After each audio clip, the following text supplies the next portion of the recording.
விருதுநகர் மாவட்டம் காரியாபட்டி அருகே வடகரை பகுதியில் பட்டாசு ஆலையில் ஏற்பட்ட வெடிவிபத்தில் 2 பெண்கள் உட்பட 3 தொழிலாளர்கள் உயிரிழந்திருக்கிறார்கள். இதுகுறித்து கூடுதல் விவரங்களோடு இணைகிறார் எமது செய்தியாளர் மணிவண்ணன். வணக்கம் மணிவண்ணன், உங்களிடம் இருக்கும் தகவல்களை பகிர்ந்து கொள்ளுங்க. வணக்கம். விருதுநகர் மாவட்டம் காரியாபட்டி அருகே உள்ள வடகரை பகுதியில் தனியாருக்கு சொந்தமான பட்டாசு ஆலை இயங்கி வருகிறது. இன்று காலையில் சுமார் 9 மணி அளவில் வேலைக்கு ஆள்கள் வந்தபோது வேலைகள் அனைத்தும் தொடங்கப்பட்ட நிலையில் உராய்வினால் பட்டாசு ஆலையில் வெடிவிபத்து ஏற்பட்டுள்ளது. அதாவது 2 அறைகள் தரமட்டம் ஆகிய நிலையில் அங்கே வேலை பார்த்துக் கொண்டிருந்த 2 பெண்கள் உட்பட 3 பேர் தற்போது உயிரிழந்த நிலையில் அவர்களை மீட்டு விருதுநகர் அரசு மருத்துவமனைக்கு அனுப்பி வைக்கப்பட்டுள்ளனர். மேலும் இடுபாடுகள் யாரும் உள்ள சிக்கியுள்ளார் தேடி வருகின்றனர். சம்பவ இடத்தில் அதாவது காரியாபட்டி தீயணைப்பு துறையினர் தீயை அணைக்கும் பணியில் ஈடுபட்டு அதாவது மற்ற காயமடைந்தவர்களையும் மீட்டு தற்போது மருத்துவமனைக்கு அனுப்பி வைத்து வருகின்றனர்.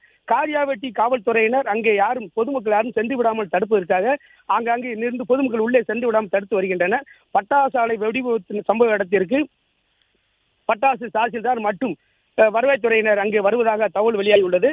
தற்போது அங்கே காரியாபட்டி காவல்துறையினர் மீட்பு பணியில் அதாவது தீயணைப்பு துறையினர் மீட்பு பணியில் ஈடுபட்டு வருகின்றனர். தற்போது வரை அதாவது ஒரு 2 பெண்கள் உட்பட ஒரு ஆண் 3 பேர் உயிரிழந்த நிலையில் காயமடைந்தவர்கள் எத்தனை பேர் என்று தெரியவில்லை. அதாவது வெடித்தவுடன் அங்கிருந்தவர்கள் செதறி ஓடியதால் தனியார் மருத்துவமனை மற்றும் மருத்துவமனைக்கு சென்றுள்ளதாக தெரிய வருகிறது.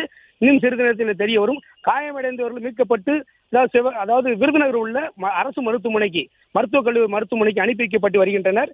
தற்போது அதாவது தீயணைத்துறையினர் மீட்பு பணி ஈடுபட்டு வருகின்றனர். தற்போது அங்கு சம்பவ இடத்தில் பிளே ஸ்டோர் மற்றும் ஆப் ஸ்டோரில் இருந்து பாலிமர் செயலியை QR கோடு மூலம் பதிவிறக்கம் செய்யுங்கள்.